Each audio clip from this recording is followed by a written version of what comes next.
Hello and welcome to the Build with Baer workshop. My name is Pat Baer. I'm here to build some model kits and hang out with y'all. Working on a Lego set tonight. Moloch's Landspeeder, which is a fun kit. We did barely any of it on Saturday. We barely started it. I want to give a shout out to folks watching. If you're watching this on YouTube after the fact, if you're watching here live, Ultron's here. Hello, Ultron. We're going to see if a few more folks want to join us before we get into the building. Uh, Lashbrook is here. Hello. This could be a bit of a light one, which is totally fine, and I understand. Oh, got a thing there. I think it'll be okay. It's probably Twitch is probably feeling the burn because so many people are watching live streams on Twitch this past weekend and this week, even though that is their whole business. Gotta imagine a few folks are watching the Square Enix presser.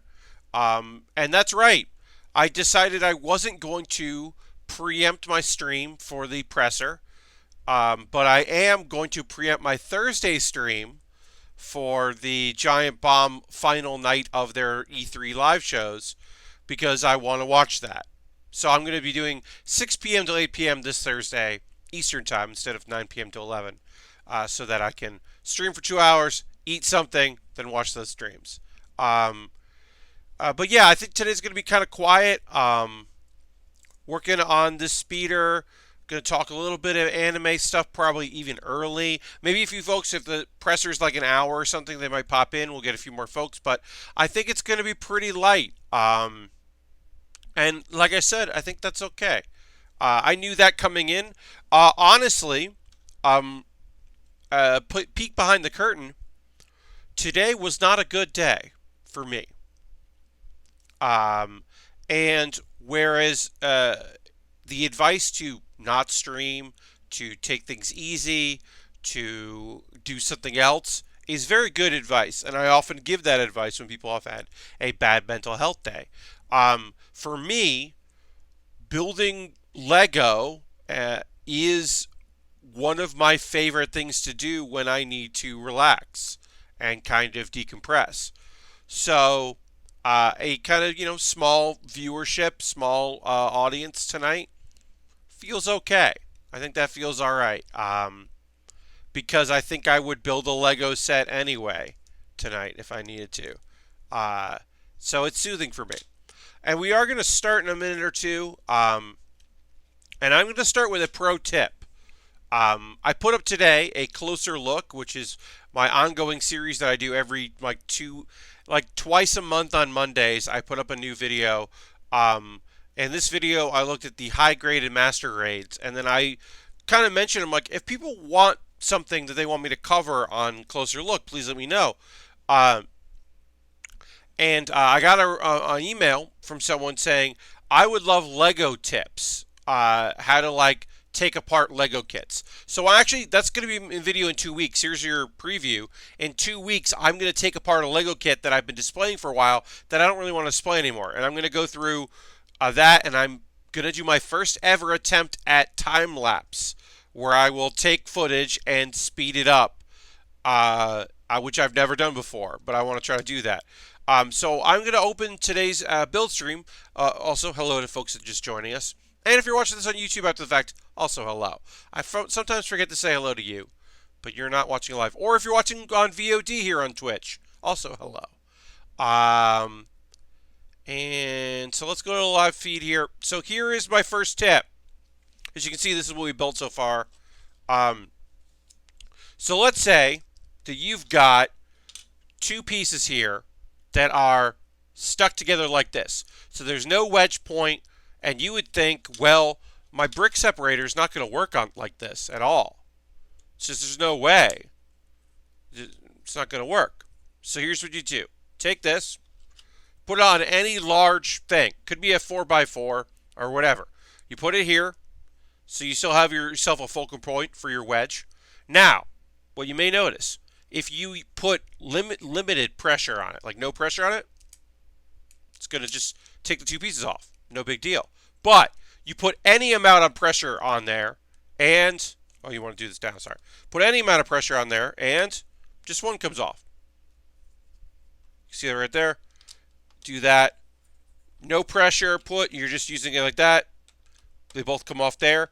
But if you add some pressure, if you put some pressure with your finger there or your thumb, you can just remove the one piece.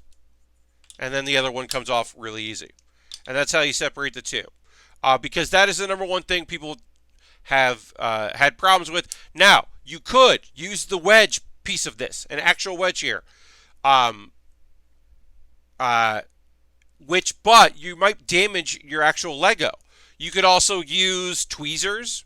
You could maybe jam a tweezer in there, jam one or both in there. You can get that out. As I said, in my early days, years before I had something like this, I would use often a butter knife, a short bladed butter knife. Ultron says I would always just use my teeth. Yeah, that's also another method. When I was younger, of course. Of course. Now, I mentioned that because this is actually a piece that we're going to use here, but I pretty recently took apart a kit and had to really dig in there. And the brick separators is so nice to have. Any big kit, like it came with this kit, any large size kit, not every kit, but if you got like over 500 pieces, definitely you're going to get one of these. And so I highly recommend that. But yeah, this is Moloch. Moloch here. One cool thing about this minifig is that they, instead of having legs, he's got these like square here, a wedge there, like almost.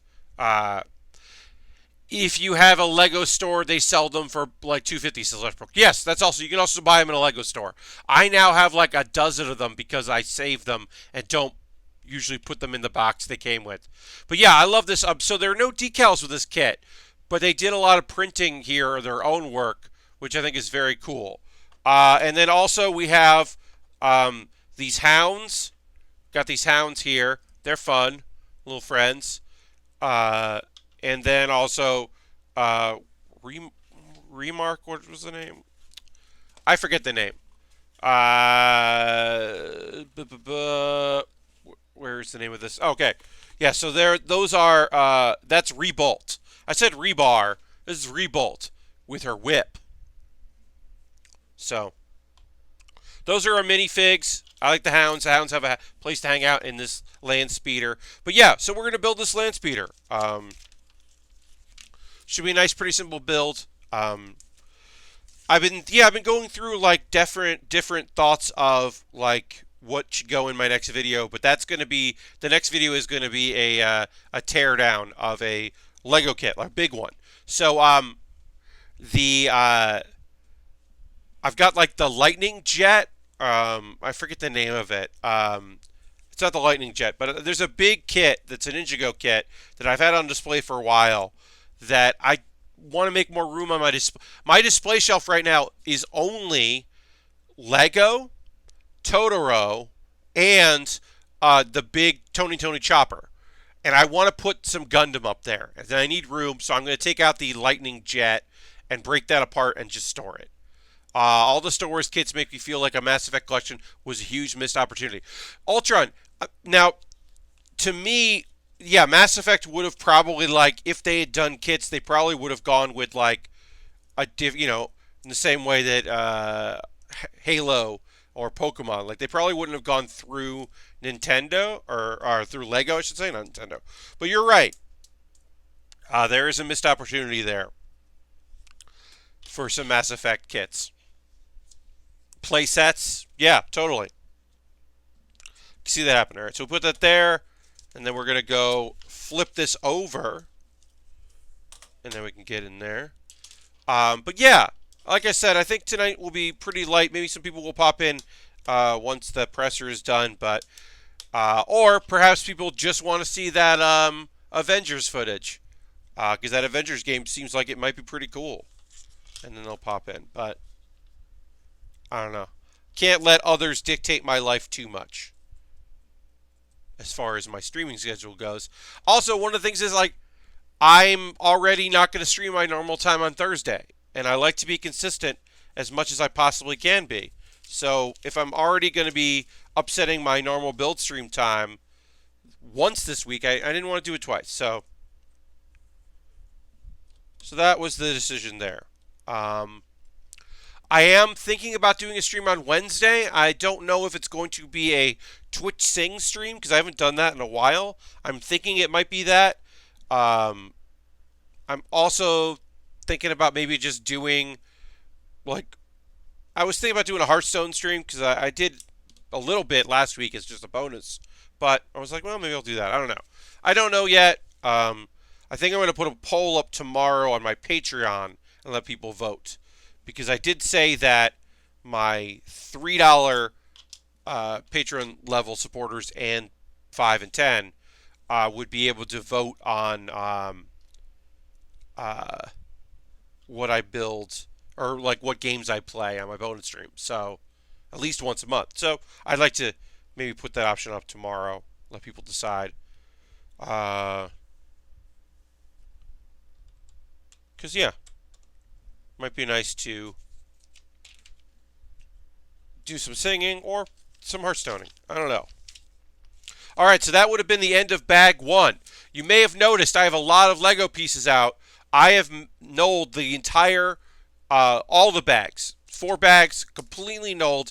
Every possible piece is out here. So there will be some that are extras from each bag by the end of it. But I have knolled all of it. If I, like, tilt this down, you can see it all there. And then also, there's my keyboard and various other things. I got to adjust it back. But yeah, I knolled everything. I had time because I was trying to not think of other things today. And so I ended up doing a whole lot of knolling. Worked out pretty good. So yeah, so we're on bag 2. I'm going to quickly just give my own tweet a retweet here. See if we can maybe find a few more folks. But also, like I said, I did know that not everyone that watches my streams is real big into watching pressers, but enough.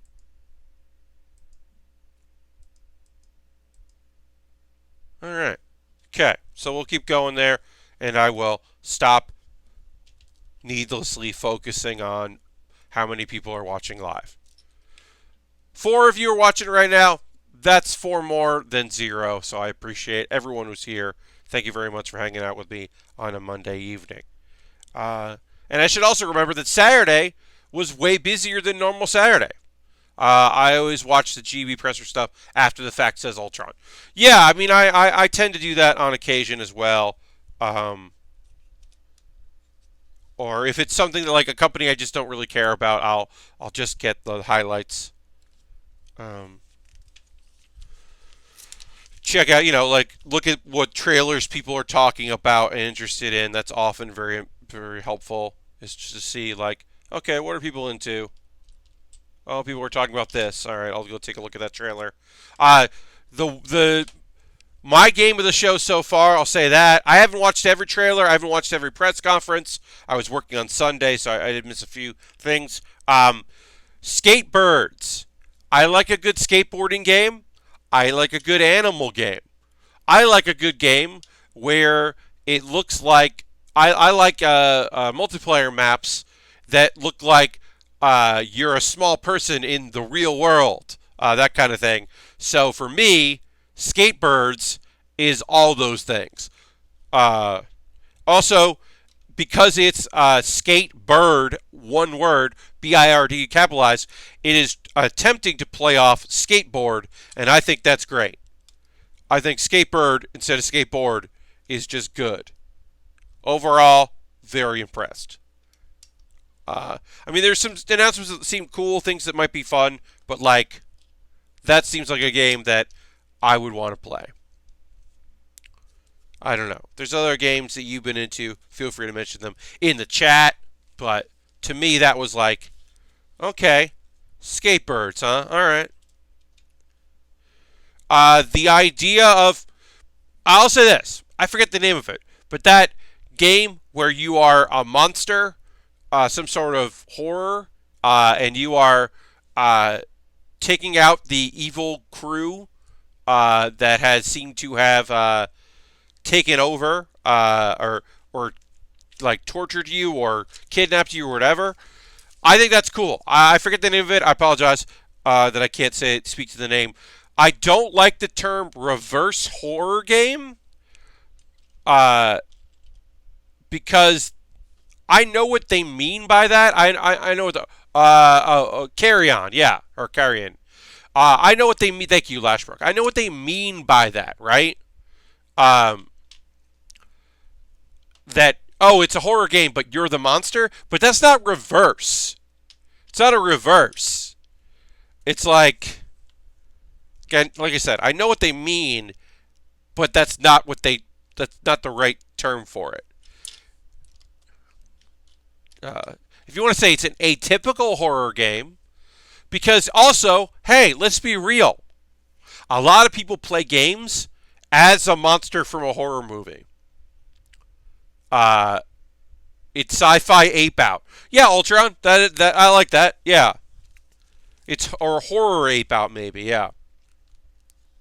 Um, but for the most part, I'm like, that kind of looks cool. I don't really like horror games myself too much, but I do have a soft spot for like taking a concept and turning it on its head or attempting to do something different. I'm always going to be in favor of, well, we tried it. We were going to try it this way. Always in favor of that. All right, so gray. Oh, yeah, Doom Eternal. Yes, I have not seen the trailer for Doom Eternal.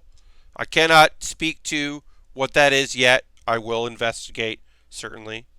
Because I like the last Doom. I am count me as a fan of Doom. So yeah. Ooh, sorry. Yawning. We need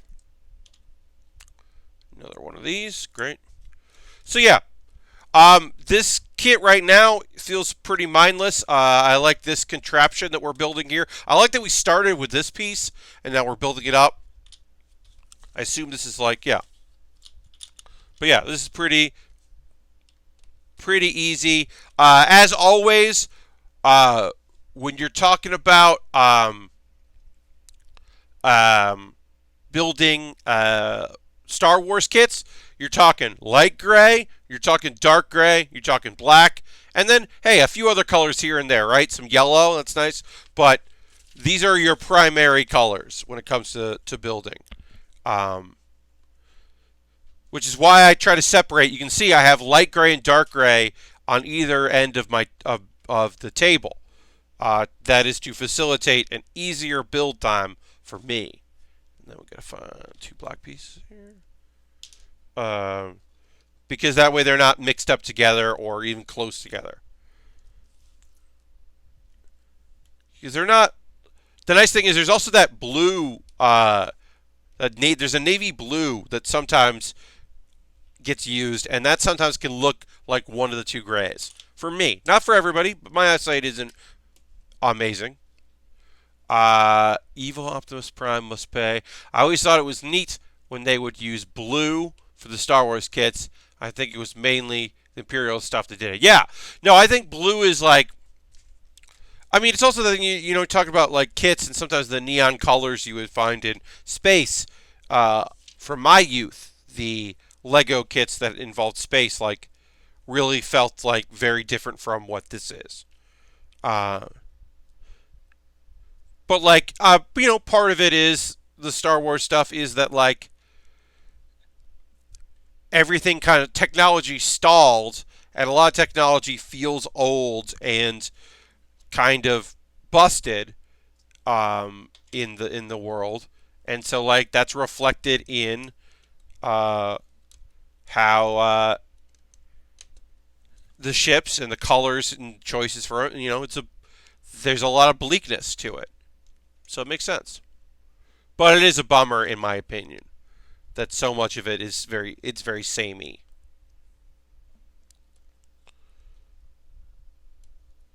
It's nice when like there's a kit that's like a lot of red or a lot of blue. It is nice to mix things up. So we need a 3-piece. Then I have to find the 2-piece ones. Where'd it go? There they are. All right, so it goes there. Let's see. So, as I said, I'm going to start talking. You know what? I'm just going to start talking about anime stuff because not like a lot came out between Saturday and Monday. Really, I only have one show that I'm watching that comes out those days, which is fine. And that is the anime I will be discussing is Yatogame-chan. And then the full title, as I said, I don't always say the full title, is Yatogame-chan Kansatsu Nikki. I've talked about this before. It's a very cute premise. It's a short 3 minutes, one of the 3 minute shows. Very short, very cute. Uh, Premise is that a guy from Tokyo moves to Nagoya and has some preconceived notions of what's going on there. Is kind of interested in it. There's some like country hickness, hometown vibe. And he meets a girl that is also kind of cat-like, which is weird, but never super discussed. I don't know. There's a very cute episode today of the two of them having lunch and just being friendly and nice with each other. That was just like, I don't know, it was just cute. There's other characters. They're so less discussed. It's kind of funny how limitedly discussed they are.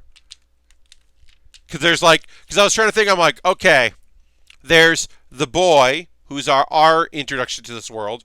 There's the girl, Yatogame-chan. There's the girl who's in charge of the photography club that they're part of, who likes taking photos of Yatogame-chan.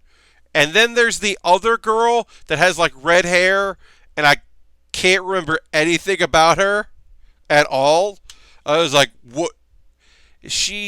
What is her deal? I can't remember. I think she's the one that's actually good at photography. But it's still a very cute show.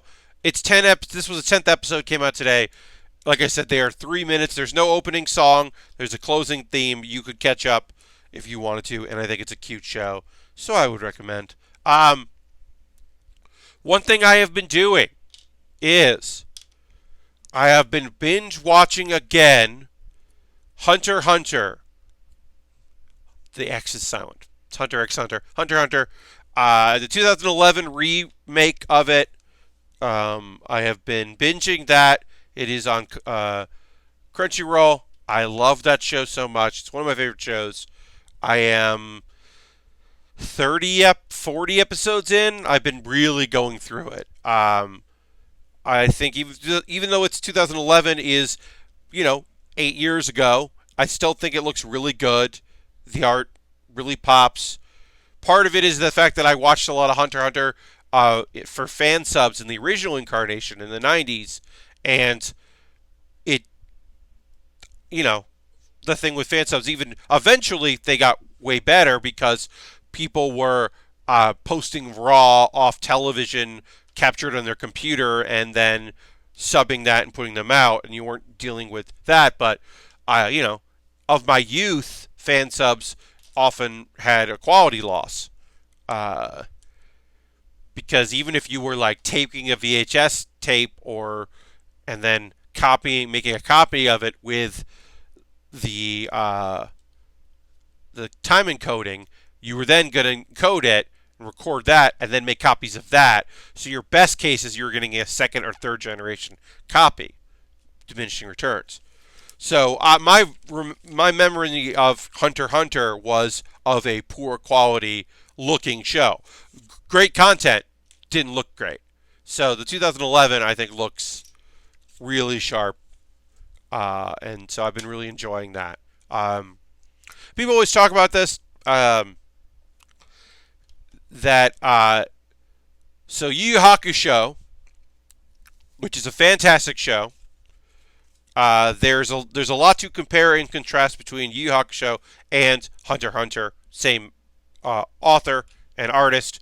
And there's a lot to compare and contrast, but it's really interesting to look at one and then look at the other. And the fact that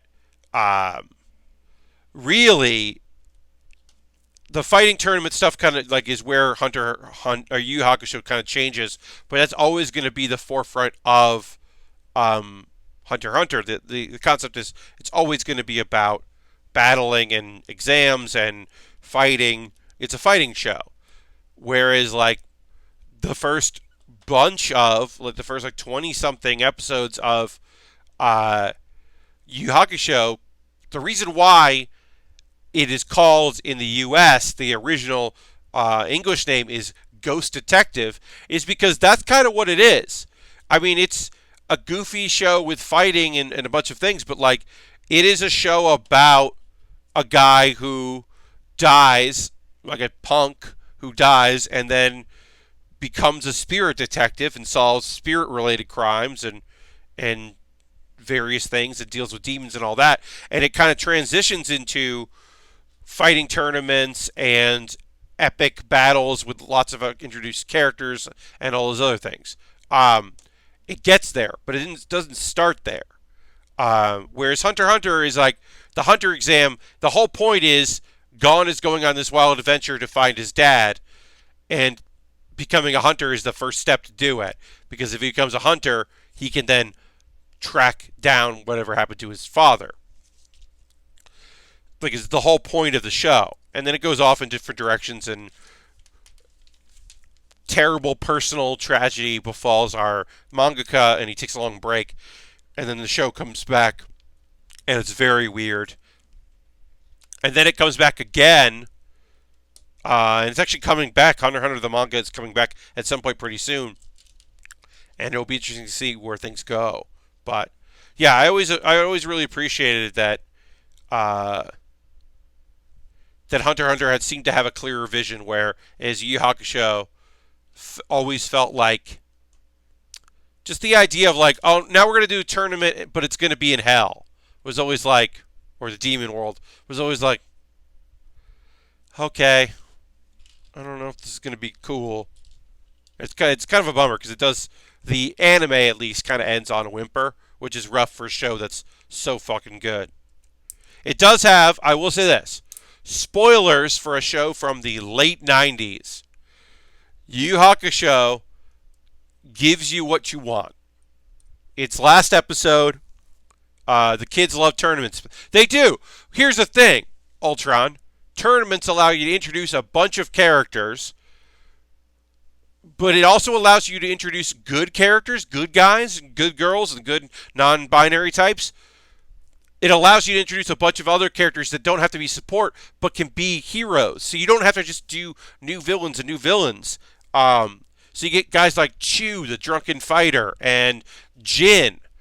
You don't get Jin if you don't have a tournament. Jin is a great minor character that's ruined in the dub. Oh, the dub of Jin. Oh, they made him fucking Scottish. And the guy who's doing the accent fucking sucks at it. Oh, it's bad. Oh, that's really bad. God. I hadn't thought about the terrible, terrible dub. That character's dub. Oh, yeah. It's real bad. But yeah, the fighting tournament stuff is important, but it is that thing where it's like Hunter x Hunter, there is a tournament in a way, but even in that way, it does feel different than the other tournament stuff you find in most anime. I mean, like I said, even Black Clover had a tournament, and I was very surprised when a tournament started there, which we are now done with, and I can't wait for tomorrow when we get the first episode of the next arc. So that'll be good.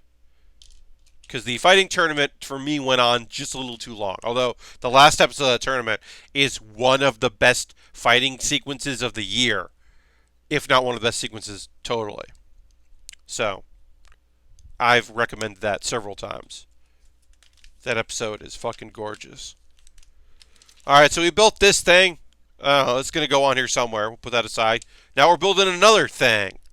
But yeah, I've been enjoying my Hunter x Hunter rewatch. Because it's comfort. It's a comfort anime. It's a show I really like, and it's nice to watch it. And it's like available and looks good. Looks good on my computer screen. I've been playing that and Hearthstone. So there was some solo content for Hearthstone that came out. This whole thing where it's kind of like the dungeon run. You're fighting a bunch of CPU battles, and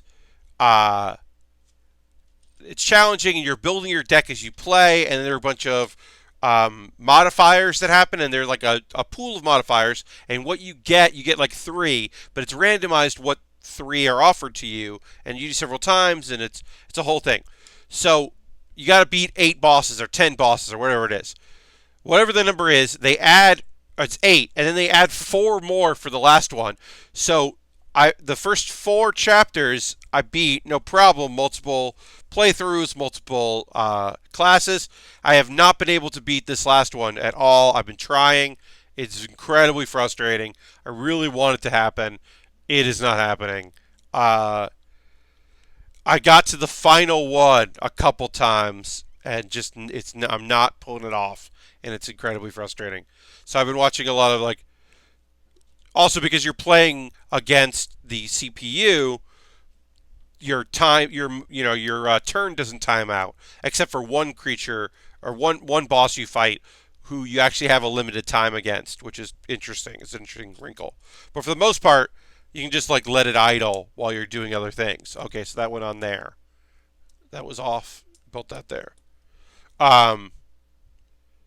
So for the most part, it's been kind of interesting to Oh, I gotta put. I missed a piece. Short gray. Yeah. So I've been while I'm watching that, I've been playing Hearthstone. Oops. My pieces moved around. Gotta shove them all back together. All right, keep going here. Sorry about that. And put that there. We need some dark grays. There. Gonna check one thing real quick. All right. Okay, like I said, it's I don't really lot to talk about tonight. Basically, announcements for new anime shows are coming out that'll be starting mostly in July and August. It looks like as shows kind of wind down. I've been keeping my eyes peeled. Dr. Stone seems like it might be. Crunchyroll is definitely pushing Dr. Stone as this is their big push. So I've been kind of interested in that. I haven't read the manga. Looks kind of cool. Might be good. Not sure. I think that's the one that I'm definitely been the most interested in. It's some sort of calamity befalls the world, and everyone turns to stone. And then a weird-looking young guy looks like he looks like a villain in another show, which I love. I love when the main character definitely looks like a fucking villain. He somehow breaks free of it, and then a big dumb guy that's his friend, I think, breaks free, and then they figure out how to save a young lady that the big dumb guy loves. Yeah, I don't know. And it's it looks weird, but I'm interested in it. Do you know if Vinland Saga is any good? I think it's a new Humble manga bundle. Vinland Saga. I'm gonna look this up. I definitely. Oh, so Ultron. The name. I know the name. I just have to look it up to see to reference myself. Let's see. Historical manga. Yeah. I don't. Yeah, I don't know. It looks like the anime is coming out. I often kind of shy away from historical manga because they feel very similar. And it's in it was in Weekly Shonen, and then it was moved to afternoon. England. Oh, well, it's set in England. That's interesting. I am immediately more interested because it is not another interpretation. It's anime Viking stuff. Okay, it's set in England, so I think it might be like Knights of the Round and various other things. That's already way more interesting to me than another Japanese historical show because I'm just kind of tired of that genre. But yeah, I don't know anything about it. I'll have to take a look at the PV for it. That half episode or half length show that I'm definitely interested in is the show Senpai We're Lost or something like that. Are We Lost? That is four girls trapped on a tropical island together trying to survive. That looked like it might be pretty cool. So that was the one I was definitely interested in. That and Doctor as well. That looked pretty good. Dr. Stone. But I haven't really dug in. I haven't been watching. I got to look on YouTube. I'm sure I'll get recommended. You know, top 10 most anticipated anime, blah, blah. I also pay attention to Crunchyroll. When Crunchyroll starts making posts, they start listing the shows that they've got. I go and check those out when they're listed and see, kind of build a roadmap of at least like one or two episodes. And then Hikori Boshi, I'm going to try to watch. I've tried now 3 different times. I've gotten through the first episode. I've gotten to the second episode. I know that people really like it. It's some people's favorite anime of the season. But I just can't deal with a main character who's that like pathetic, like, and it's for laughs, and I'm just like, nope. I just can't. She's just so sad. And then goofy, and it looks goofy. I watch clips and it looks fun. And then I try to watch a full episode and I'm like, meh. Don't think I can. Don't think this is going to work for me. But as always, if you like it, that fucking rules. And I'm glad. It just hasn't appealed to me. I don't know. But I'm gonna keep my eyes peeled for new shows because I like watching new stuff.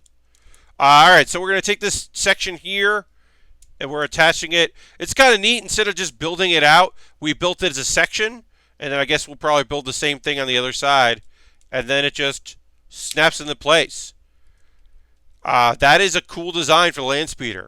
It also means that I could theoretically take sections apart of it if I had to. That's pretty cool. That came together pretty neat.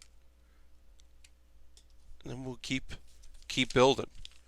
And now we're basically going to build almost identical, if not totally identical, what we built here, but on the other side. So we'll keep doing that.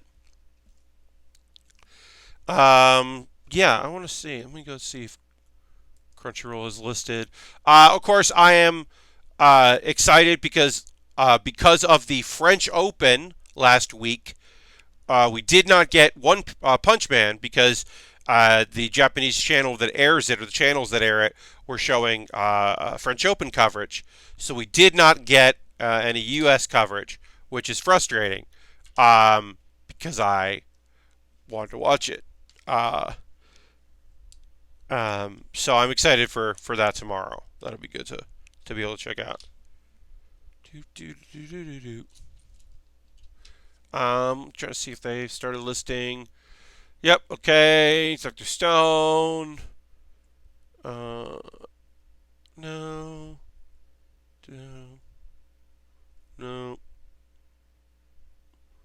Doesn't seem like they've started to list some of the new stuff. There's a few things that have come out, a few trailers that come out, but looks like it. We're still deep. I mean, we're still, episodes 9 and 10 and, of a bunch of shows. So we got a couple weeks left of the before the summer simulcast starts coming out.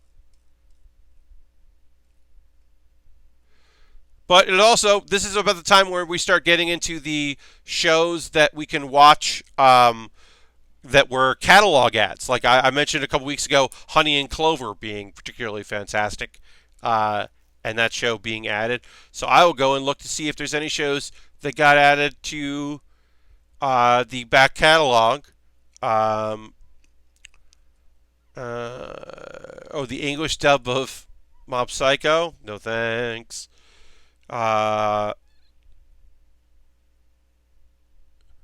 Swan Lake. Click on that. See what that is. Swan Lake. On the eve of becoming adult, Prince Siegfried and his companions stumble upon a lake in the woods. Siegfried spies a beautiful swan with a crown on its head. This appears to be a movie that is both dubbed and in English that looks very fucking old. That was added to the. It literally has no ratings on Crunchyroll. No reviews. No comments. Swan Lake, the anime.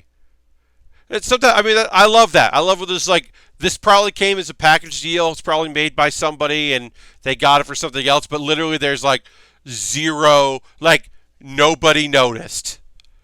I mean, it makes sense. The Crunchyroll's main target audience are people looking for new anime and simulcast, so it makes sense. But it is funny that like literally like this is your chance to be the first to watch and comment. Yeah, I can make or break this thing that I'm now going to Google Swan Lake anime and see the sub and dub version. This is a 1981 film. Holy shit. Toei made it. Okay, this was produced by Toei. Whoa. It is not only is it obviously clearly based on the Russian ballet Swan Lake, it was released in a partnership with the Soviet Union. The adaptation uses Tchaikovsky's, which I've butchered there, faithful to the story. 2 separate English dubs were made, one featuring regular voice actors, one using celebrities. And all of the celebrities, I have no idea who they are. And the second one was recorded in 1990. So I don't know which one is on there. But that's a joint venture between Japan and the Soviet Union. So it was done in Russian and in Japanese. Really weird. That's really interesting. Yeah, all the people listed in the second one who were quote-unquote celebrities, I have never heard of. So, good job. Yeah, I don't know if I'm going to watch a 1981 anime. Toei did a lot of adaptations back then. Yes, I mean I think that's like how they came into being a production company. But that is an interesting piece of like history, and kind of cool that it's on Crunchyroll. Also, I do like that like some of their deals now because because of the partnership between them and Funimation ended. Like they just end up with dubs sometimes. Because they were paying for like actually, even though you expect it to be a dub on Funimation, Crunchyroll was paying for the dub of this one.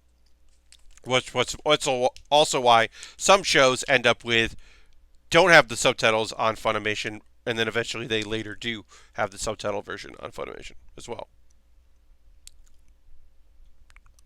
Okay.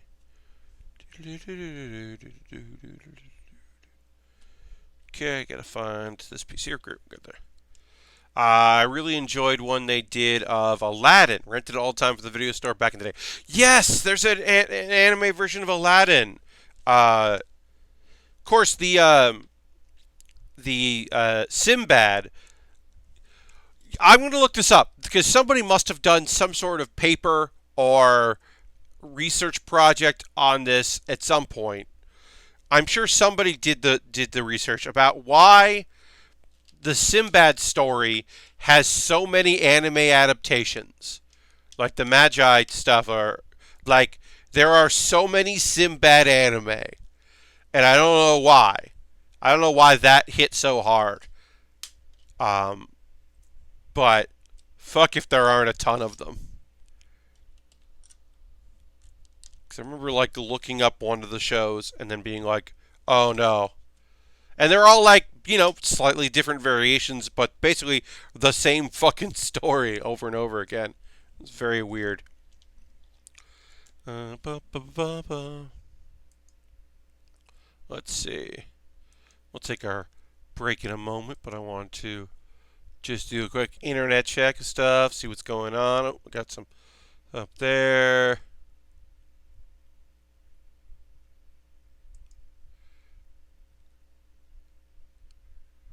Some people are liking old photos of mine, which is always weird. It's always weird. Somebody replied to. Oh yeah, somebody replied to the just included on Thursday panel talk announced today. A conversation between Todd Howard and Elon Musk, aka No Thanks 2019. Yeah.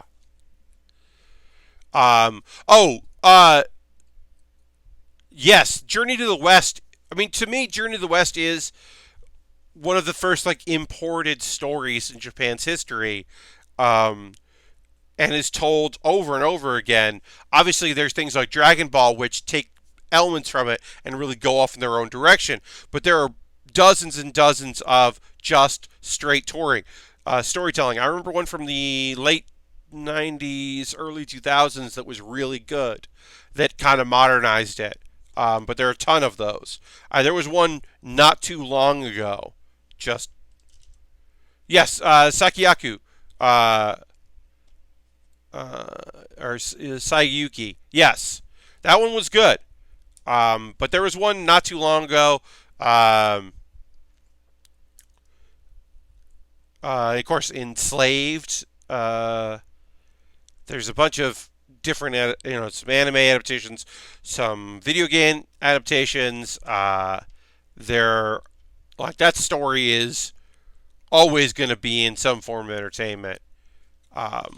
Different various movies for it, yeah. But you're going to run into Son Goku, yeah, something like that, yeah. But there's a bunch of those.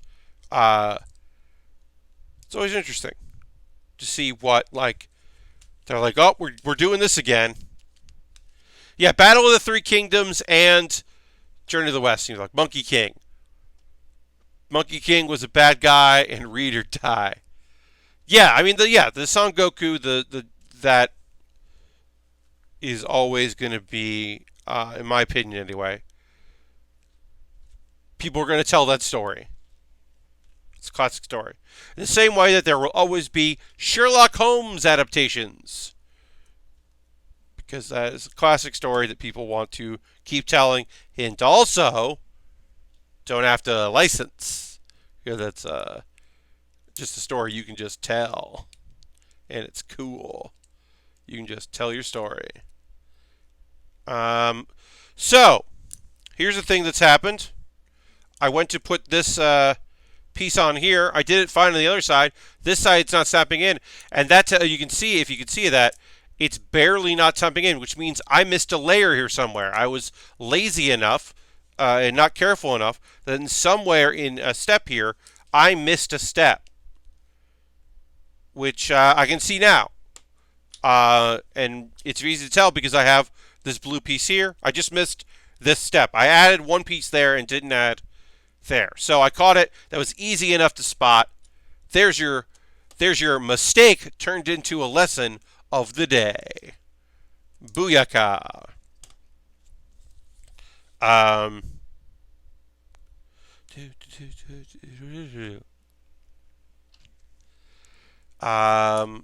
Let's see.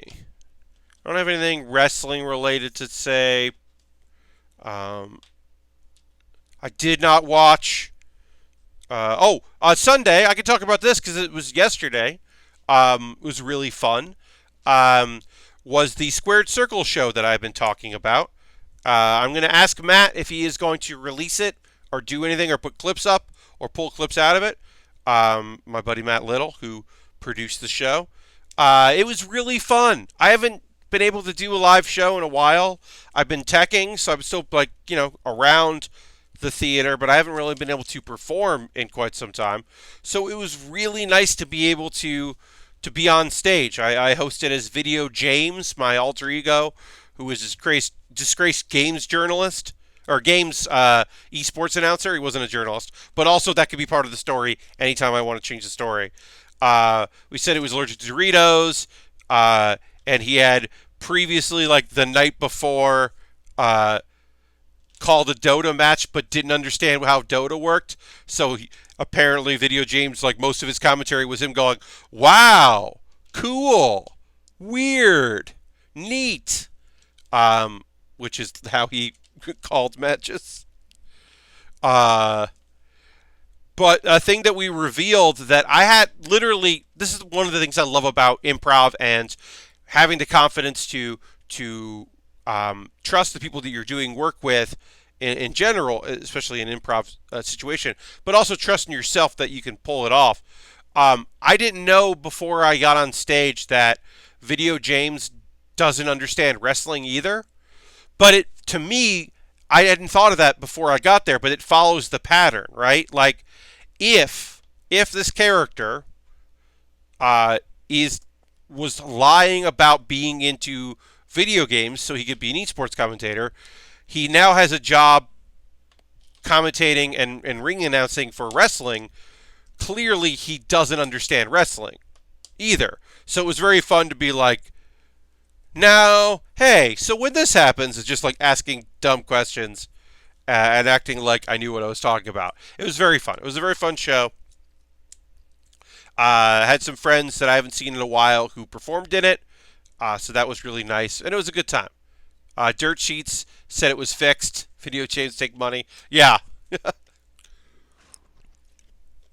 But also, I realized this is not a new thing, but by also playing a little dumb and playing maybe a little confused, it also helped when I didn't know who I was supposed to introduce because something had been updated, but my sheet hadn't been updated, which certainly happens quite a bit with live performance. So I was able to be like, oh, sorry, this is written on paper. I'm not used to that, or whatever, and like get a laugh here and there. It was a fun show.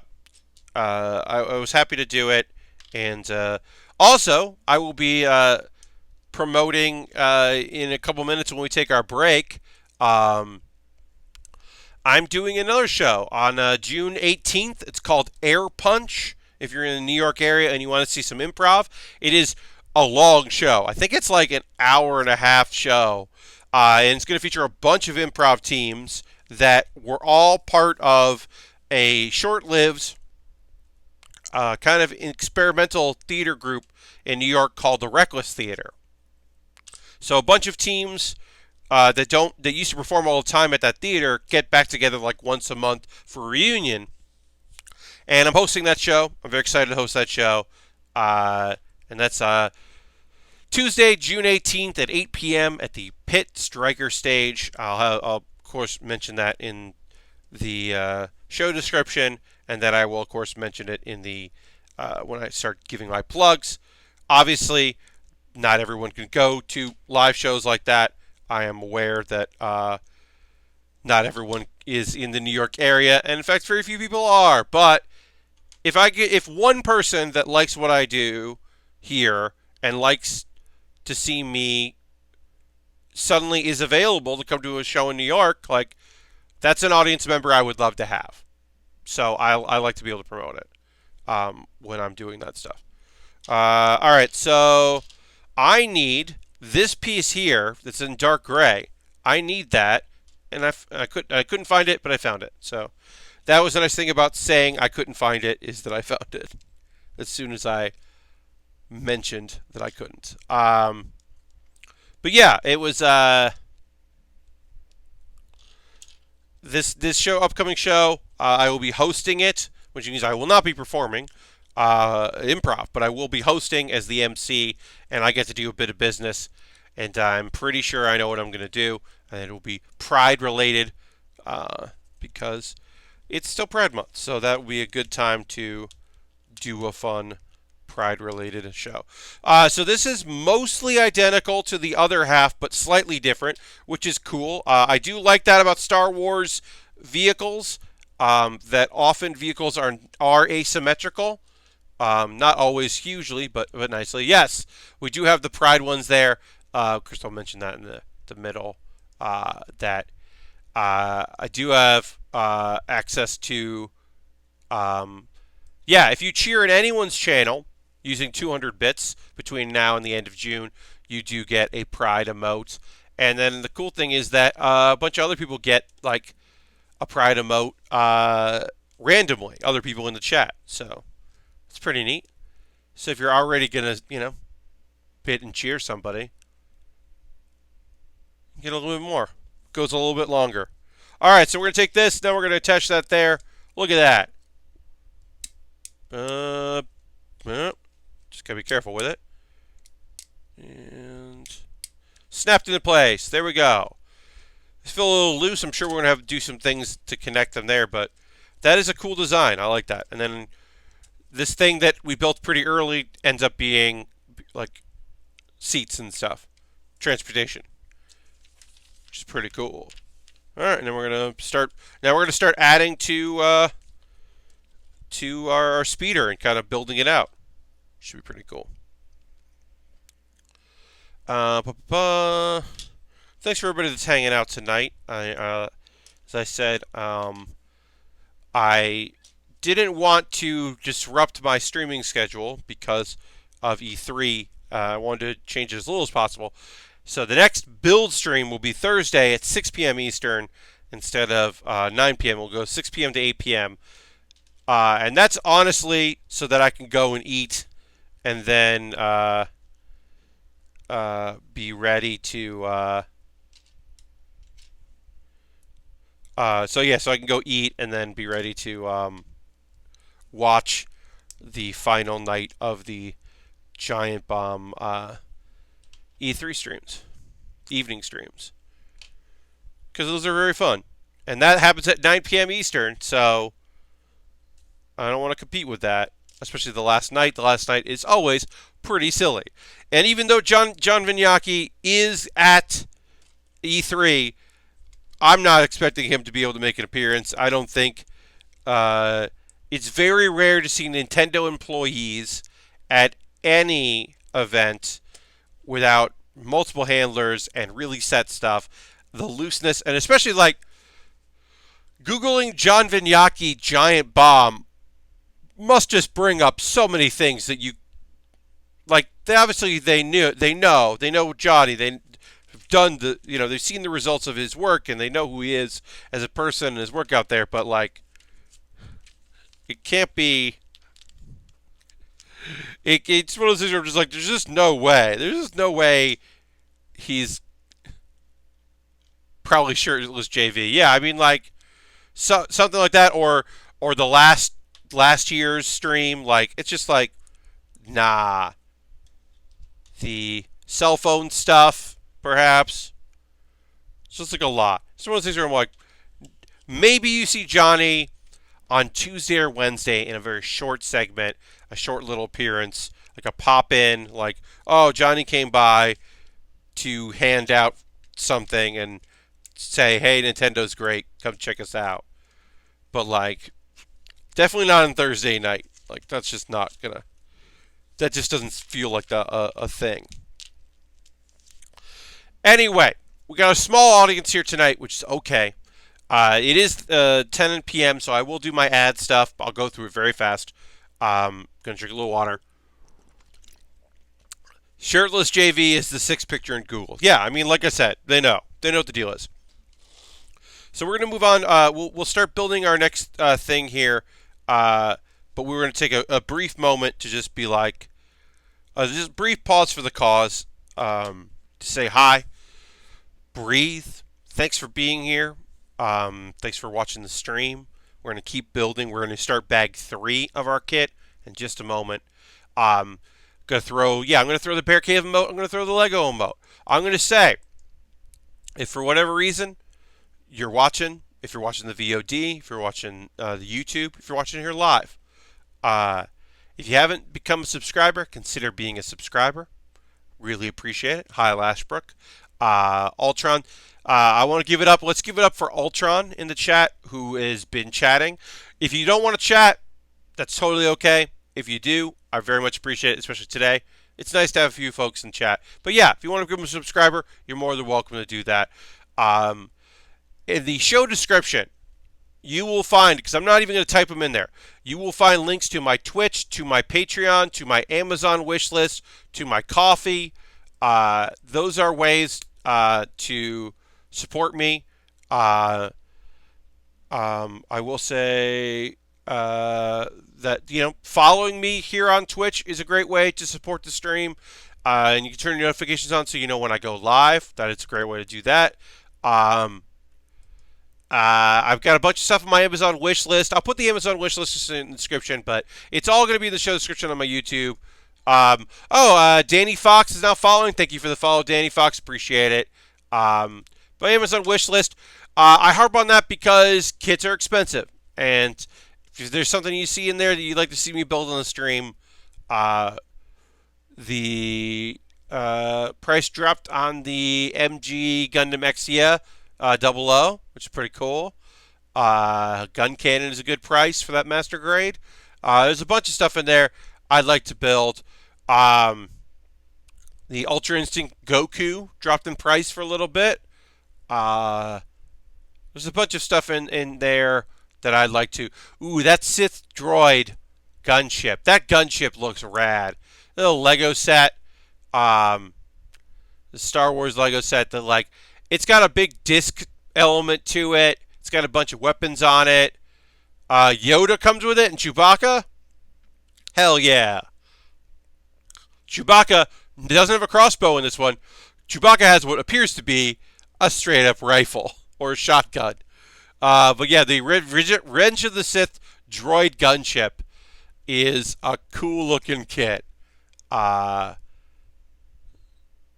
329 pieces. That would be a good little size. I don't know. There's a bunch of stuff in there. If there's something you think I should build on the stream and you don't see it on the wish list, feel free to let me know. I will mention my GoFundMe. I am running a GoFundMe right now. The link is in the show description on YouTube. I'm going to put the link in the chat right now. We have, as of this moment that I am checking it, raised $875. Which is incredible. I'm trying to raise $1,200, so we are so close to that goal. It's only been a few days. I think it started on Thursday, so that's awesome. And anyone that donates, here's the thing that I don't really say. Anyone that donates, you donate minimum, whatever you want to donate. I'm going to shoot a video where I give every donor a nickname, and I'm going to make that into a video where I just read through them. This is something I did for a Kickstarter once, and it got well received. And if you donate privately, because some people don't want to have their name publicly or the amount they donated, if you donate privately, I will, in my thank you message to you, give you a nickname just straight up. But if you donate publicly, I'll make a video of it and read through everybody's names. And I'm pretty good at coming up with nicknames. Sometimes I put a lot of thought into them. Other times I'm just like, Hammer Time. Your nickname is Hammer Time. Here you go. I'm pretty good at. So that's a GoFundMe for that. And my closer look. This is a fun video. I'll put the link to that. Closer look here. Check that out. That was the thing I put up today. And Air Punch. Air Punch, Tuesday, June 18th at 8 p.m. I'm putting the ticket link info at the Pit, the People's Improv Theater. Whole night of improv hosted by me, Pat Baer, and my hosting bit is going to be Pride themed and will hopefully be a PowerPoint, but I don't know. I asked the tech person that will be teching my show, we cool if I do a PowerPoint? And that person has not responded yet, and that's okay because the show is is not like tomorrow. So I get that, but hopefully I'll have an answer very fucking soon. All right, let's get back into building. How's that sound? You know what I'm gonna do? I'm gonna tweet out that we are still building. and see if we can get a few more people here. Just gonna tweet this out because I'm thrilled, right? Anybody watching is great, but also, you know, I'm doing this for long enough that I know that the more people that know this is a low number. So we'll see if a few more folks want to join us. Streaming until 11 p.m. Eastern. Oops, almost wrote 1 p.m. Eastern, which would be tomorrow 1 p.m., which is not happening. Stop by. Great. Okay.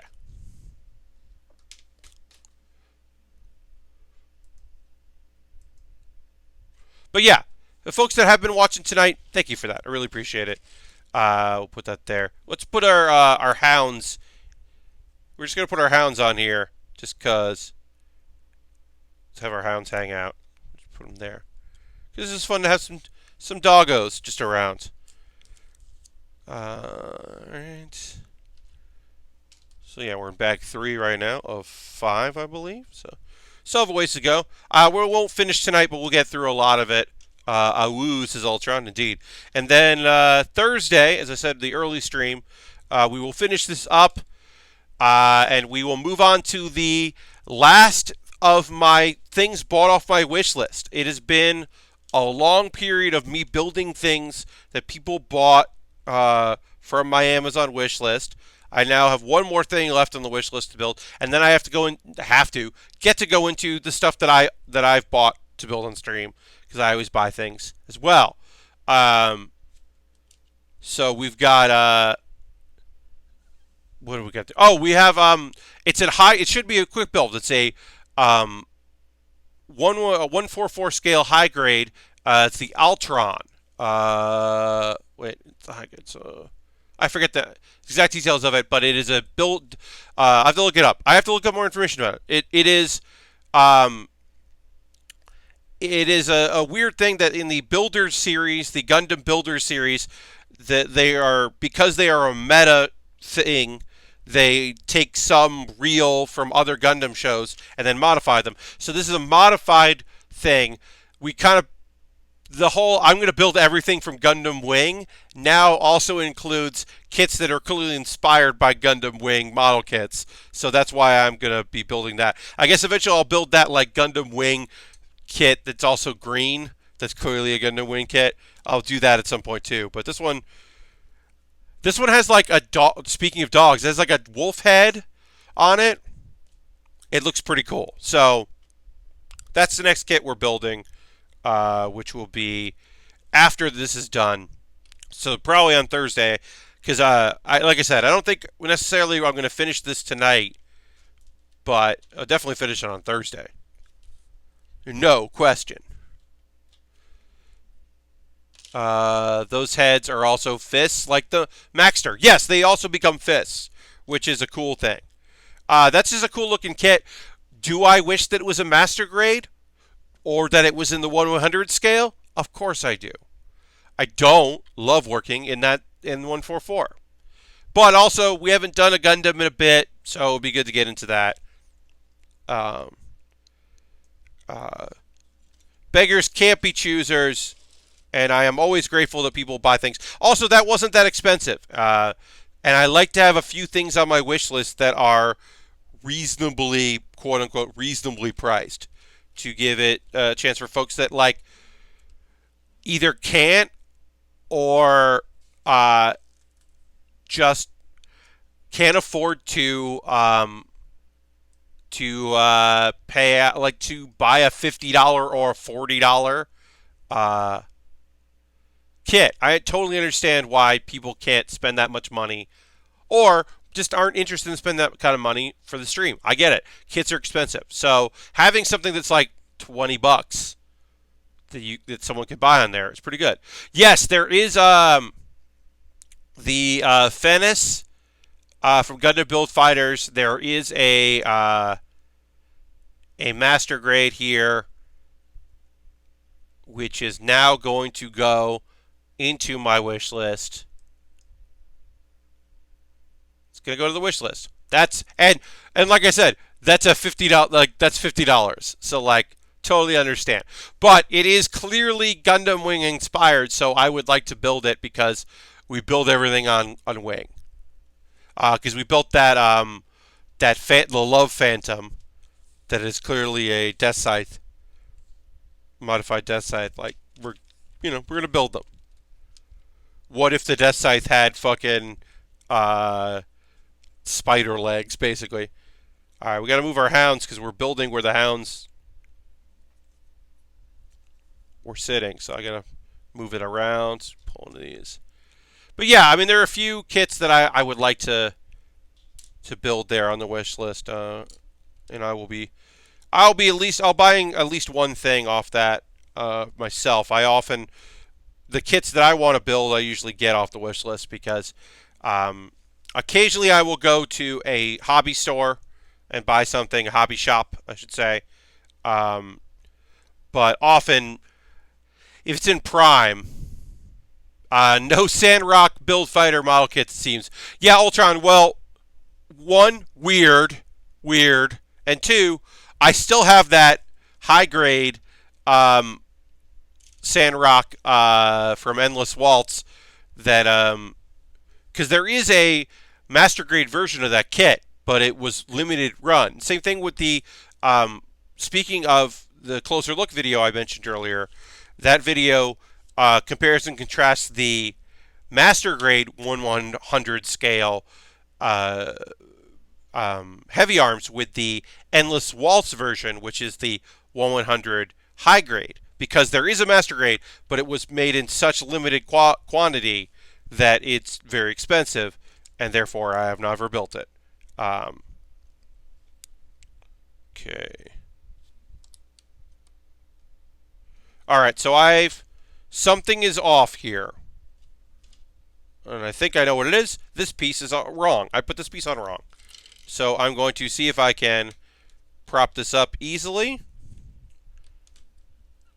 Yes, got it. This was on 1, and you move it over 1. Easy to catch. And then this is also wrong as well. I'm surprised there weren't at least a kit that used the massive heat shortles. Yes, because those weapons are the Sandrock's weapons are the best part. Also, the Endless Waltz version, I have to admit, as much as the Sandrock is my least favorite wing kits or Gundams, that the fact that it has a big cloak, a big coat, is very fucking cool, especially as it is a desert Gundam. The fact that it has a big cloak is pretty sweet, and then the heat blades glow. They get so hot, makes sense. They're heat blades. That is fucking cool. But yeah, you think those weapons would show up in someone else's kit? I just think that, excuse me, sorry about that. That kit is just so, it's just not popular. But yeah, you'd hope that there'd be a little bit more. Yeah, I have to figure out what the next thing I want to build is. I mean, bang for your buck, in my opinion, anyway. I've done this long enough that if I'm buying a kit just for how many episodes of streams I can build on, that's a master grade, right? A master grade is at least 6 hours of building. Maybe even 2.5 streams. But at the very least, I can get 2 streams out of it. So the 4 to 6 hour build, 2 to 3 streams. That's a, as a money thing. Also, unique kits. One of the reasons why I'm looking at, while I'm gonna look at the link to it. There's a gun. There's a couple of weapons. The gun cannon, I think, is one of them. The gun tank and the gun cannon are both kits that are very different, and I like the idea of building something that feels a little different. Although, wait, did someone buy that? Refresh here. Did someone buy the gun cannon kit? That's was on my wish list and isn't? Did that get purchased? I didn't take it off my list. I don't know what you're talking about. What is a gun cannon? Says Ultron. Ultron, thank you so much. Obviously, thank you so much for chatting in the stream, but also thank you for letting me know that there's a kit coming in the mail at some point, because I literally was about to be like, honestly, that is a kit that I was going to buy. That was like the next kit I was going to buy. One thing I look at is,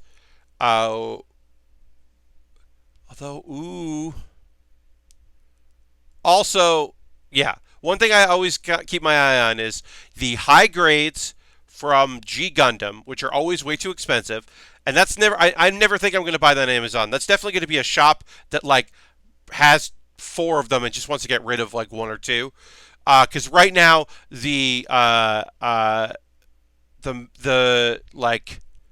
Matrix is like, or the Maxter is $50, and that's too much money for a high grade. That is way too much money for a 1/100 high grade. Like, no.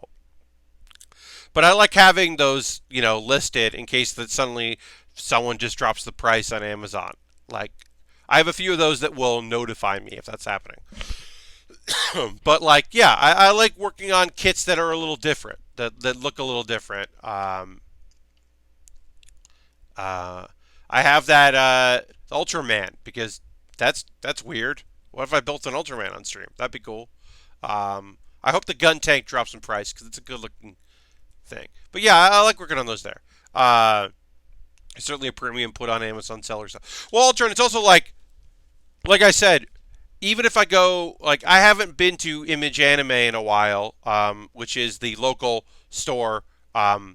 Honestly, I should see what Gundam Planet didn't even have anything from G Gundam. I'm now like fucking looking it up, but I want to know if they have anything, if they listed any, if Gundam Planet has listed any, because I haven't been out there. That's because that's in Jersey and that's a trek. And I always said I want to go, like, I will go to check out that place at some point, but it's like not on. Someday I will make a pilgrimage. But yeah, Mobile Fighter G Gundam. Let's see what they've got.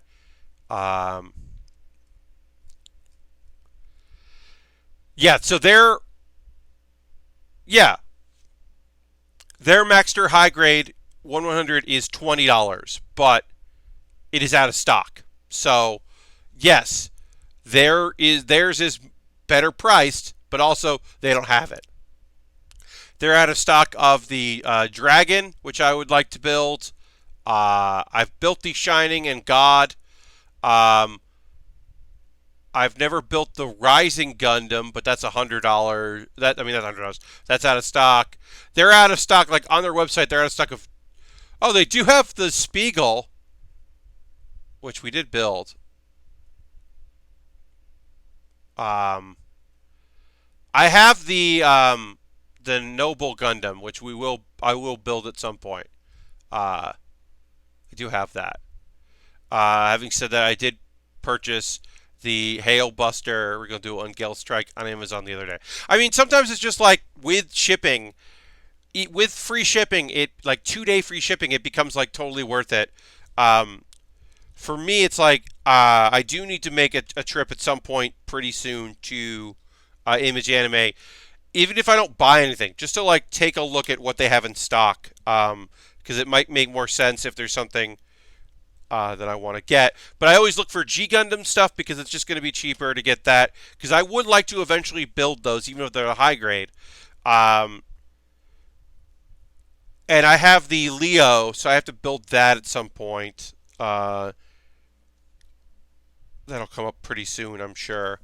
I have a few things that, I do want to buy, a build here and there. And the hope is that eventually I get to, where does that piece go? I hate this hunt and peck thing sometimes you have to do. So it's telling me I'm using one of these pieces and one of that there. Okay, there it is. One of the things I definitely dislike is I can show this off here. Um,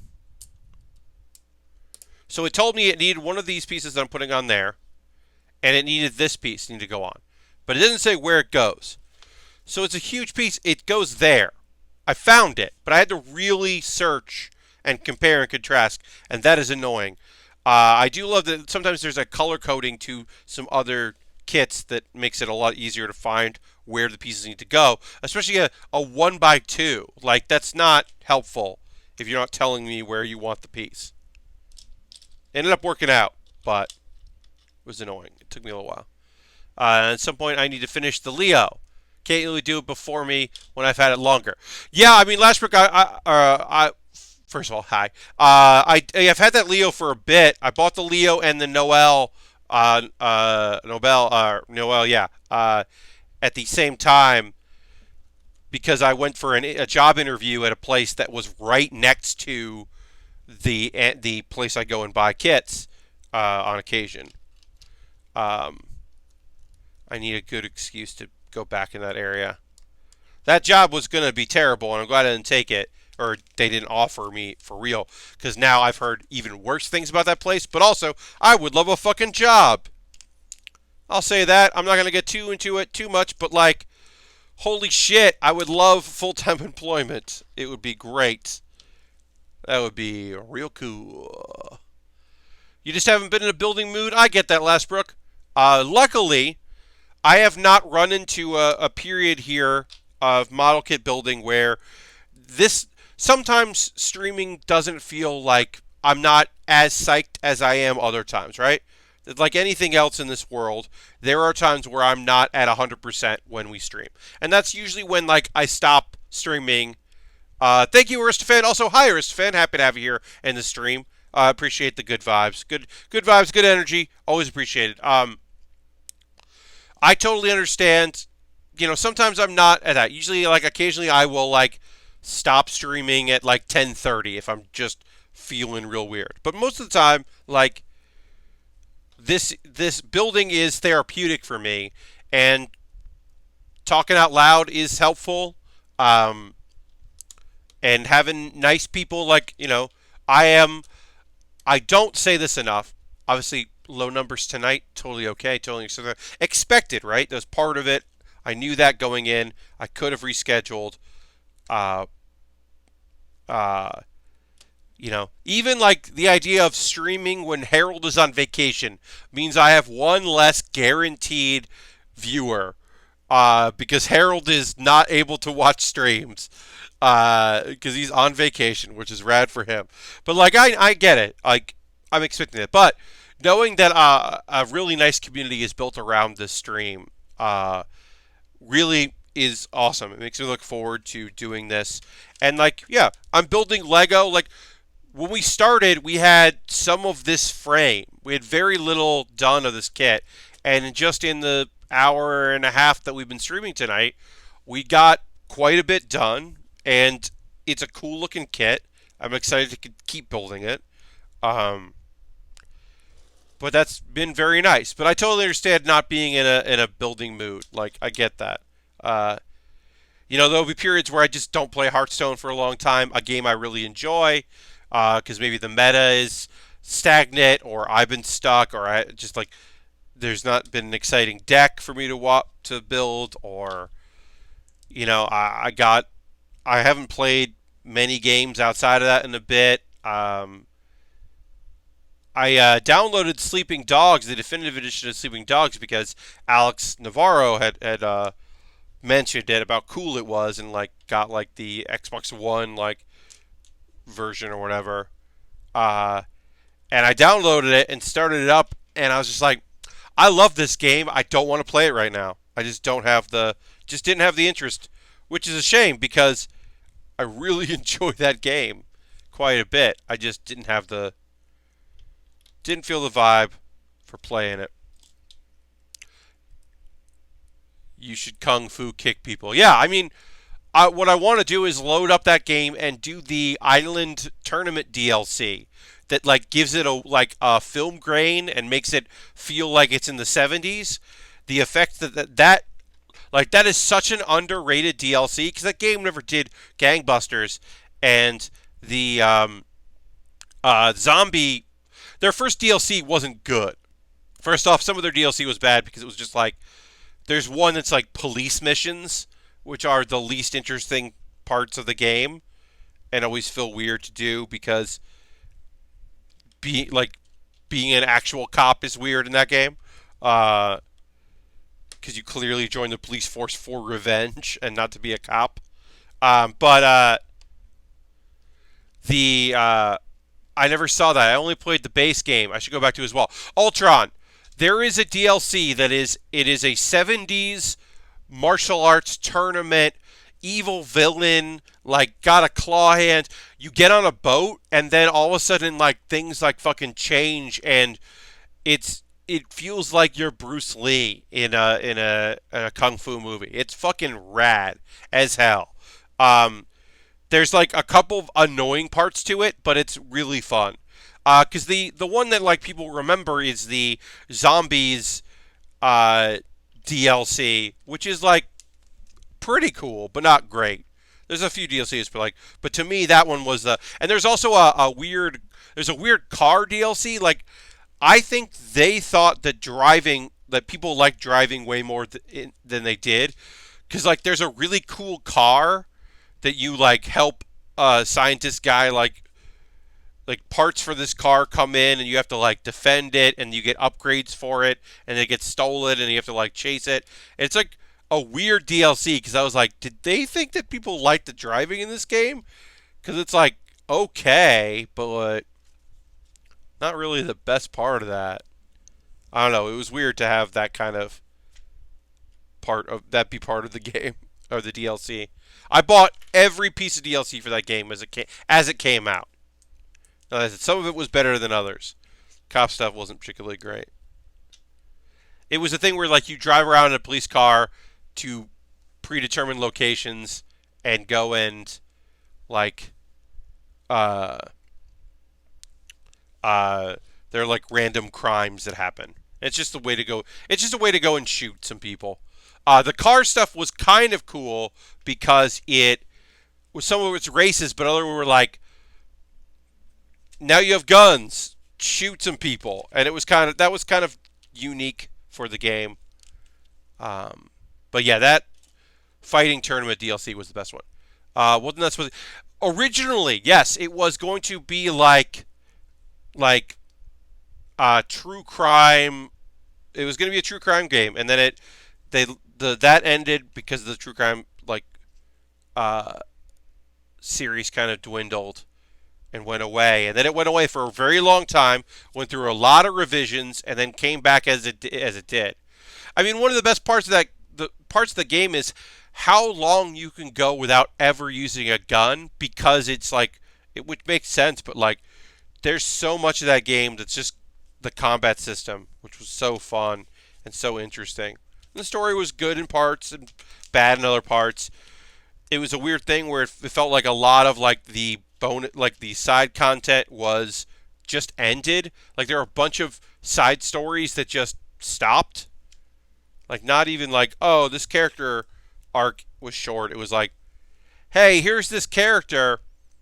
It ends up with alluding to the idea that you sleep with her, and then that's it. You never see her again.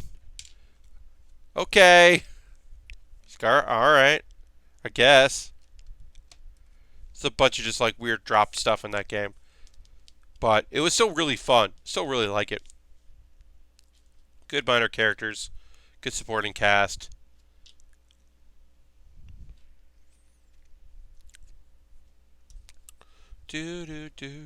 Alright. Making some progress here. Put these things on. This is where our weapon's going to go here. We got one of these things where it's a bunch of things that happen in there as it turns. These shoot out is the whole idea. So I believe that's going to come in to play soon. But I imagine that's where that goes. Yeah, now we're just kind of like making little sections and building up the frame here on our kit. Our Landspeeder.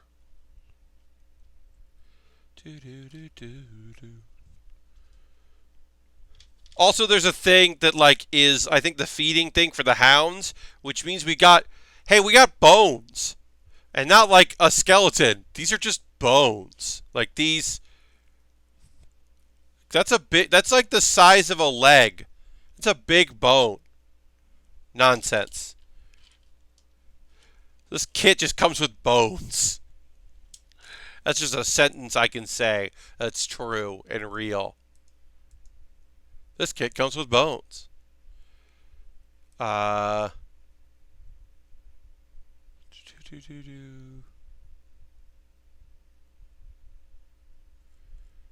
And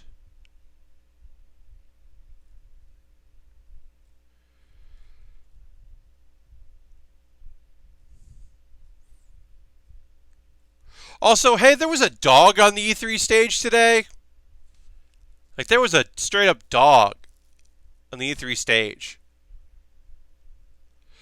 And it's not like, oh, yeah, this is a dog. It's a good dog. It's a bulldog. It's a good dog. Looked like a great dog. And here's my thing. If you're going to have a dog on your stage, your E3 presser, then you are obligated to make a joke about, and you can pet this dog. If you have a dog on stage, you make a "can I pet the dog" reference. And if you don't, you go to jail. So someone needs to go to jail. Because you can't get away with that shit. Enough people have put in time to modify their games so that they can get updates in Can I Pet the Dog Twitter account.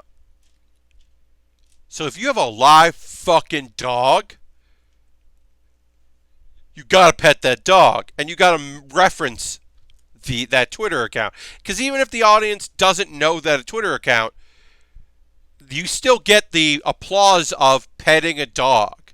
Like, people want to cheer for the dumbest shit at E3 pressers.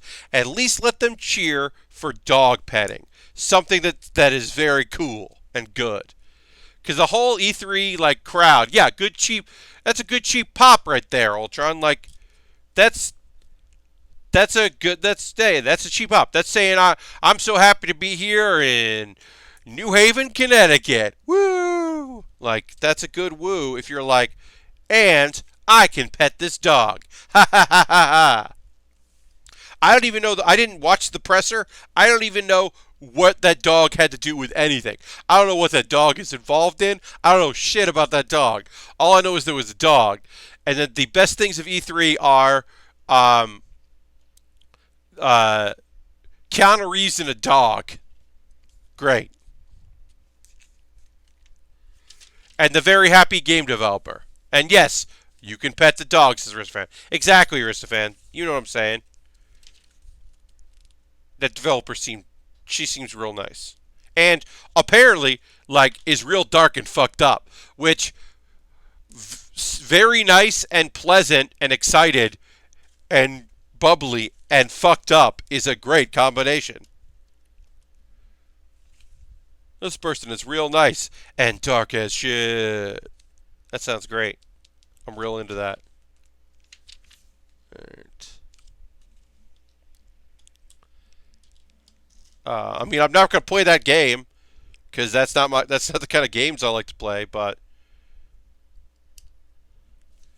she seemed, I love that. That's the thing. People talk about it a lot.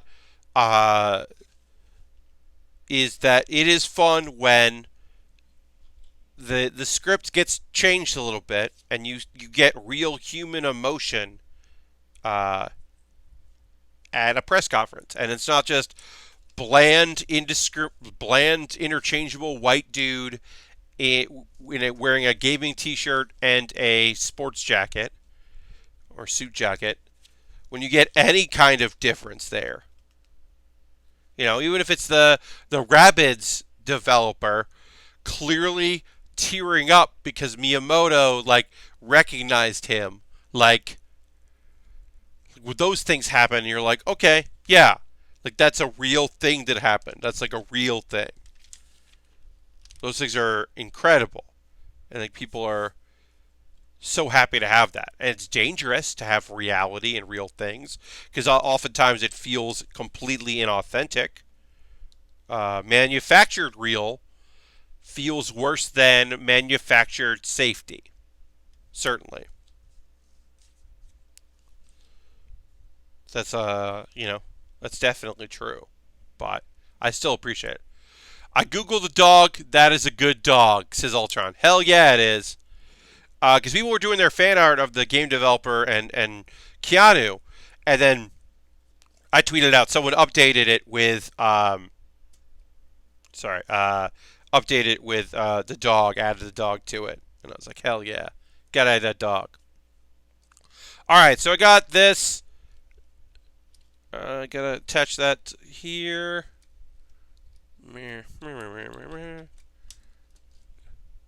Ew. Alright. Oops. Slide this in. This is our main weapon, or what appears to be the only weapon. Hey, if you're a Landspeeder, you shouldn't have to do much shooting or anything, because you should theoretically be able to speed away. Should be able to be built for speed. Okay, so then we gotta put some of this construction seems a little weird, but it should be okay. Go along with here. So this goes in. So basically, this is gonna slide in here to this part, but we do have to add this to it. So.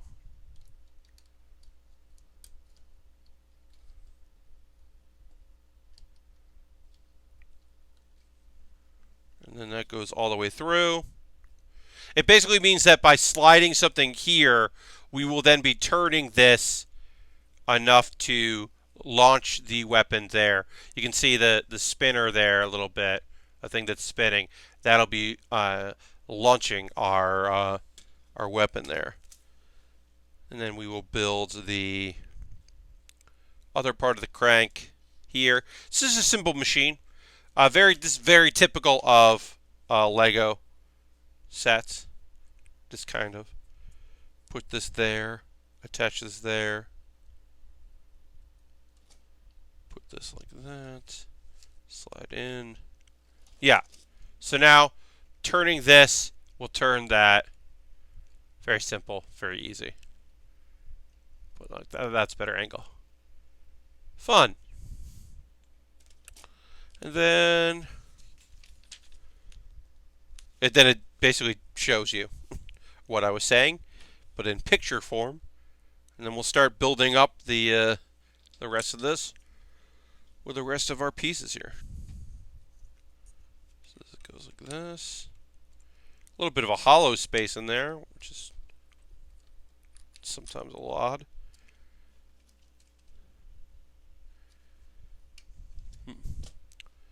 And I believe this is there's a side entrance, so I think it's on this side. But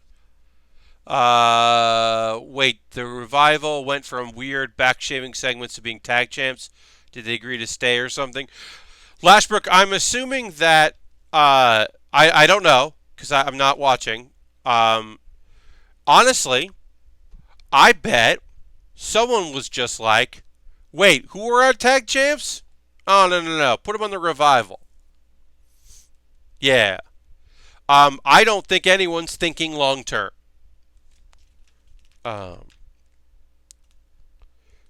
Or they were like, why do we have the Usos fading the revival if it's not for the belts?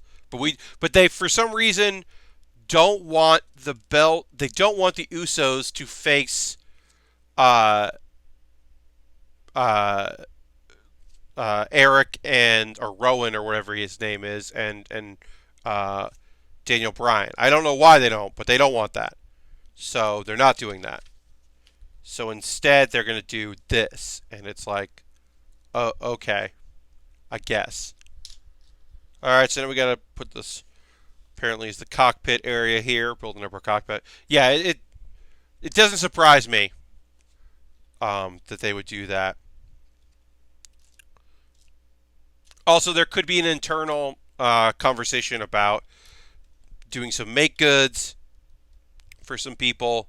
Uh, Honestly, it's like the tag division is bad, and they should maybe do it cross brand. But I don't know. That's not my call. I don't make the little amount of money to then get shot down for your creative idea that you worked hard on. I don't make those dollars. So I can't say.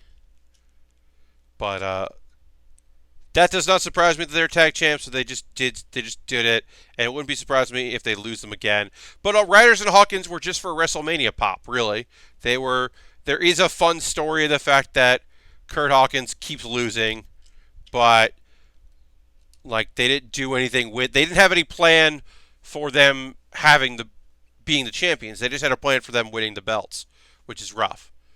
And that could also be on Kurt and Zach as well. Maybe they didn't pitch ideas that anyone liked, or the ideas they had, or they didn't have any ideas. They were just like, hey, let's not say anything, and maybe they'll forget that we're champions, which is sometimes a valid strategy. But yeah, it could be that they weren't putting together anything, and no one could argue for them to still be champions, which is a shame. Uh, I wanted to see. I actually wanted to see the club go after them and be like, "You guys think you're old timers? We're actually old timers." And it's the fight of the we've been doing this for too long, and we deserve respect to the we've been here for too long. Like I think that would be a fun angle. But yeah, they got their WrestleMania moment. They held the belts longer than I thought they would by not defending them. So it's a bummer.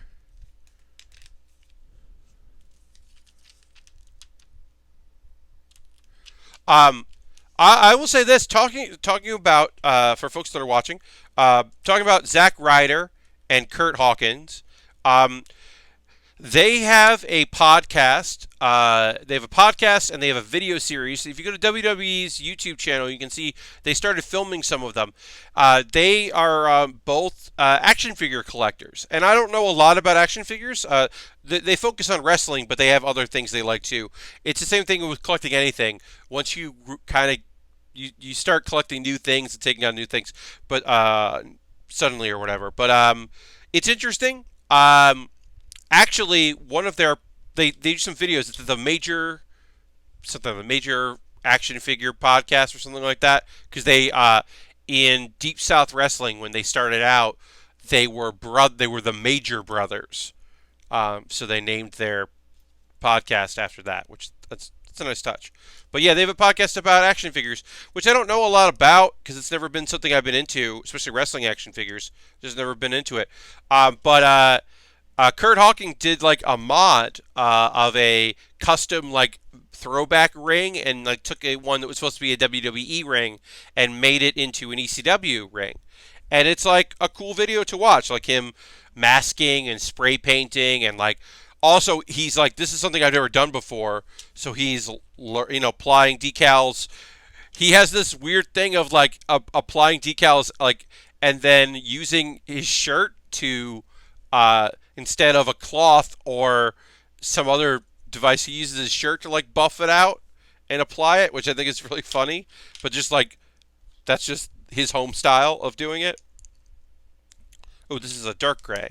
I almost put a light gray on there. It's dark gray. But yeah, I think it's a fun. I looked those up. They're pretty fun.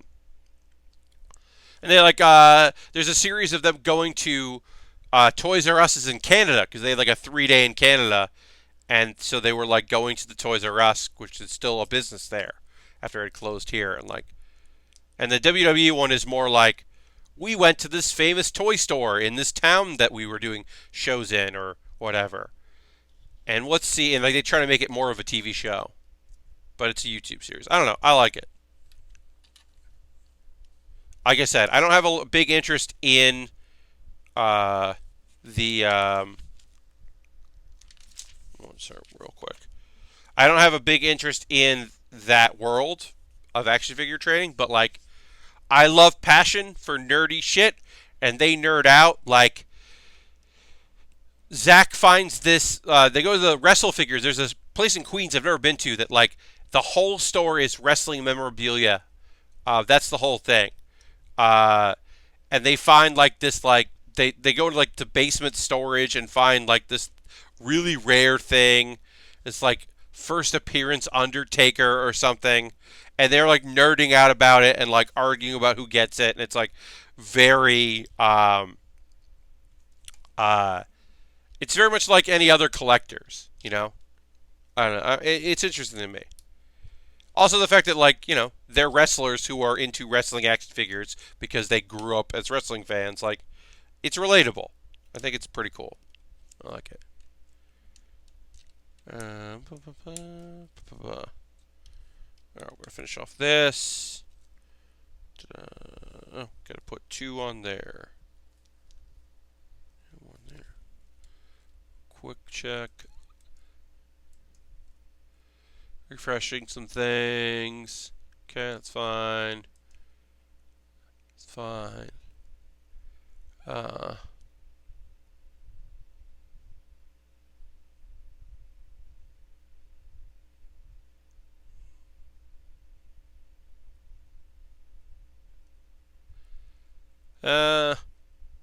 Wow, they waited till now to talk about the Final Fantasy remake? Dang.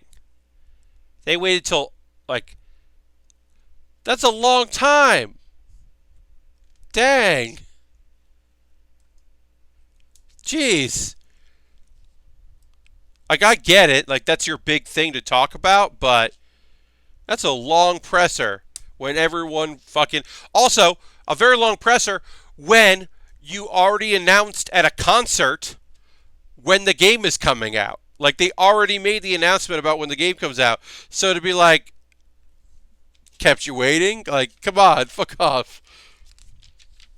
That's some bullshit. Alright, so we put this on here. Our speeder is coming together. Could put some dark grays. They closed on... Oh, that was the opener. Okay. And they closed on Avengers. Well, Lashbrook, thank you for letting me know that. It looked like from the Twitter reaction that people were... that they just finally did that. Okay. They closed... That... Closing on Avengers makes sense. That's your big property. That's why a bunch of people I know who work for Marvel were there. Like, that makes total sense. Okay, that makes more sense. I'm sure if they had held from the 7 to the end, there would have been blood. Yeah, I mean, that's the thing that people were excited about, so. Alright. So basically we have, like, the roof here to build. I'm just looking ahead a little bit. We got to build the roof, and there's some of the rockets on the back, the engines, I should say, to make this speeder a speeder. We got to put the wheels on the bottom, so this thing can actually, looks like it does wheel around. Because there are these wheels here. So we got to put those on.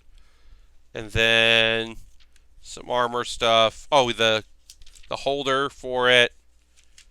It's a cockpit. There's just like a... It's basically there's a roll cage instead of the cockpit.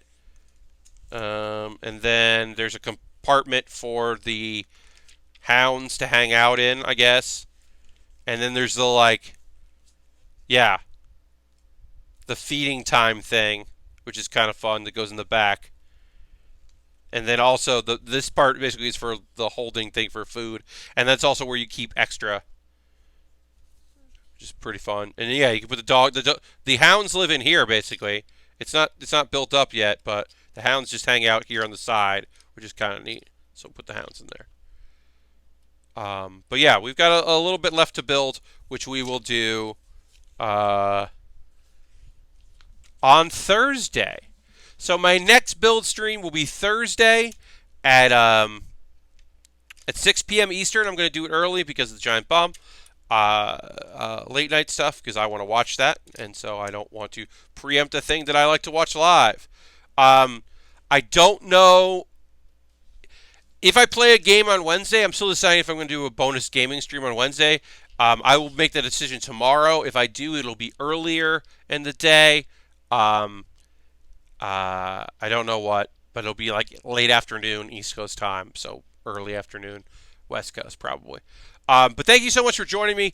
As I said, this was a light one. Thank you very much for hanging out. Like and subscribe and tell a friend and all that stuff. Check out my GoFundMe if you're interested. No pressure on that. We are close to my goal. The only update I'll give for that, thank you, Ultron. Thank you so much for hanging out today. And thank you for buying a kit off my wish list, Ultron. The one thing I will say about my GoFundMe is I had enough to pay for half of the Airbnb. So half my Airbnb is paid for. I'm almost at the point where I can get my flight, and then the other money will be the other half of the Airbnb because they do let you a lot of places. I'm staying in a place that's like a room for rent, which is in there. It isn't the place I really wanted. The place I wanted, I would have been able to have people because it would have been the whole it was like a floor of a brownstone. But I did find a place. It's like a 16-minute walk to the convention center, which is so great. It literally yesterday went up on Airbnb as being available. Like someone must have canceled. So I got in there at a really good rate. I'm very happy about that. Next thing's the flight. Thanks so much for watching the stream. Please check me out in the future. Like I said, maybe check me out on Wednesday. I'm not sure yet, but I'll be on twitter.com/Baer to make that announcement. Thanks so much, and have a great night. Good night.